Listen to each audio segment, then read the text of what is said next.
testament to the cadence thing I was talking about, in that only a couple of days after the first episode, we already have a second episode. Now, if you're watching the YouTube channel, you're actually getting this a day after the episode 1. And if you're watching the YouTube channel, you're also seeing me as opposed to just hearing me.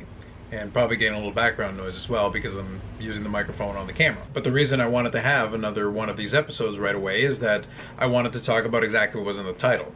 And basically what I said with the title is, when is a sale not a sale? And what I'm referring to, and you're going to get a chance, if you're on the YouTube channel, you're going to get to see the card in question, so I'll have it up on the screen for you. But if you're listening to me, then I'll include a link in the description so that you can go to the Instagram post from Alt Official, only Alt Official, so that you can check out the card itself. And what I'm referring to is they announced that they had, quote-unquote, purchased, and that's the phrasing they're using, that's why I'm being very particular about this. They said with a record-breaking purchased a 2009 National Treasures 1/1 rookie Logoman Steph Curry autograph. Great. But the problem is, as I said, as I'm alluding to from this title, my question is, when is a sale not a sale? And for me, the whole fractional ownership model, which we've discussed a couple of different times on the channel and through live streams and all that, which is included in this feed as well, it has muddied the waters and made it a lot more complicated. But that's understandable. And I really don't have any moral opposition per se to the fractional model. I'm not the biggest fan of it, but I don't have a problem with it. Where it does get it to be a little bit murky and where I do start to have a little bit of an issue really comes down to something very simple. And that is, when I'm considering what is a sale and what's not a sale, to me, a fractional arrangement, or in this case, if we were going to position this accurately, it's not a purchase. Because to me, a purchase means I bought the thing. It doesn't mean I bought a percentage of the thing or even a controlling interest in the thing. I'm saying I bought the thing. In this case, they purchased a 51% stake in the card. That's really would be the correct way to phrase it from my perspective. A 51% stake, ownership stake in the card for a valuation of $5.9 million, which is what they announced. So it is not a record-breaking purchase, so to speak. And that's where this whole muddying of the waters really becomes a bit of an issue. So there's really two aspects to it that I have a kind of an objection to. And one proposal that I would give right off the top is, and I would love for this to become maybe a more standard thing as we go along in the hobby, something maybe we should start doing a better job of, is let's start reporting these things properly. To me, a sale means somebody bought the whole thing. There's a card, they purchased the card. Money changed hands, the card's possession changed hands, we're done. There is no subsequent deals or anything like that. There isn't like a partial ownership arrangement. There isn't a timeshare agreement. It's just, you have this card, I'm offering you this, you agree to the deal, I give you the money, I get the card, we're done. Through whatever avenue. That can be eBay, that can be through Golden Auctions, a different auction house. It can be through, a private deal.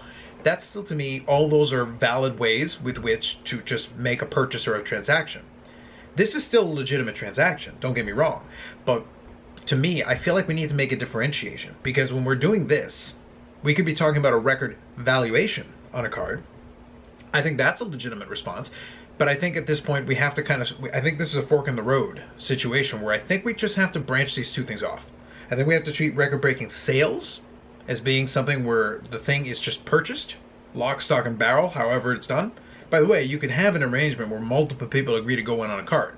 As long as the ownership completely transfers from the individual or group to another individual or group, I'm kind of okay with that, because the first group no longer has a stake in it. They've divested themselves of it 100%, and then this other group potentially can have it, or it can be a company, or it can be whatever. To me, that's a purchase. Buying a 51% ownership stake means the original owner still retains 49%. Even if that's not a controlling interest, it means they still have an interest in it, because it does open up a lot of other murkiness, because you've created a valuation. So in this case, if we do our kind of rough math, 51% of 5.9 million is a little over 3 million. So it isn't to say that Alt did not spend good money on this card, but it means that $5.9 million did not change hands. So aside from being on paper, based on the percentage they bought and the amount they paid for said percentage, the 5.9 million doesn't exist. Only in theory, only in our imagination. Because if you can't find a buyer for 5.9 million down the road, and maybe somebody offers you 4 million, well, if you're Alt, you lose some money. But if you sold the card outright for 4 million, for example, which would still be a ton of money, let's be clear, Alt would actually lose money, but then the person who owns the 49% would actually be able to double dip and actually do quite well in this arrangement if they sold off their 49% as part of the deal. because 49% of 4 million, that's still a pretty good chunk of change, just shy of 2 million. And then you also receive the 3 million from the initial transaction. So you actually, yourself, would be getting somewhere in the neighborhood of almost $5 million for the card in that arrangement. Sounds good for the seller. You get to have your cake and eat it too, potentially. But for, us looking at it, in the world where comps are already increasingly difficult to come by, when somebody says record sale, you immediately think, without looking below the headline, you think, oh my goodness, $5.9 million for that curry? It's like, the problem is $5.9 million never changed hands. It's a valuation, which I'm willing to acknowledge, but I feel like it should have its own, we should have like a record for valuations and a record for sales. And I think they should be considered two distinct things. And stuff like that really gets murky and really becomes a little bit problematic. So that's where I kind of draw the line on these things. And I know we're going to see more stuff like this going forward, and you're going to see a variety of arrangements, because you can have, where they buy a chunk of it and then make it available to additional buyers through the fractional ownership model. So then you've got a bunch of owners, I'm Spartacus, you're Spartacus, we're all Spartacus, everybody's an owner. But then the overall valuation becomes this math problem. And there's already been a little bit of fun that folks have had, looking at these various cards and saying, yes, I sold, a fraction of a fraction of a fraction of a percent on this relatively inexpensive card for, $100, therefore an evaluation of $10 million, because you can make it up. You don't have to actually, on paper, if you wanted to be silly about this, you could, if you wanted to be silly about it. Now, no one would back you on this. But if you take a card that there's multiple copies of, you really couldn't pull this off. But the problem, and what makes this silly and a bit absurd, again, just taking it to its, stretching it as far as, ridiculousness will take you. You could take a 1 of 1, something where you can't go and buy another copy. You could take a 1 of 1, and you could sell a 1/1000% share for $100, and then bump up the valuation, and just say, okay, now it's worth this. Now somebody would come back and say, like, well, they purchased 51%, a substantial amount, a controlling interest. It's not the same thing. That isn't the point. The point is, you could just make up a number. You could make up a total, and it doesn't have to have any bearing on reality. And when you start doing that, you're basically just making up prices. If somebody's willing to buy a percentage of it for the silly amount based on this, valuation that is coming out of thin air, you can create all kinds of these weird arrangements, and it's like, it doesn't hold any water. Again, it's a cool looking headline. It's an attention grabber. But I think it's one of those things where as more companies try to play this kind of a game with pulling pulling math as trying to make up these numbers, it is going to lose its impact. It's one of those things. Eventually somebody will come up with an $8 million valuation, a $10 million, or $15 million. How high can we go before at a certain point everybody just collectively yawns? Oh, only a $50 million valuation? Why didn't you just sell a smaller fraction for the same amount and make an even bigger valuation? $100 billion. But it's one of those things where I said my concern is less about the potential silliness of it, because there will be more silliness for it going forward. And if you want to mock it, you certainly can. It's kind of fun to make fun of. My problem is that it sends the wrong message when we position it this way. And Alt did this themselves. I'm taking it straight from their own Instagram, the way they decided to promote it. They said record-breaking purchase, which to me is wholly inaccurate. And that's the danger. That's the part that I have concerns about. That's the part that I don't like to see. And that's where I say, the real question becomes, when is a sale not a sale? To me, this is not a sale. It is not a valid sale. It is a valid transaction. It is a valid financial arrangement.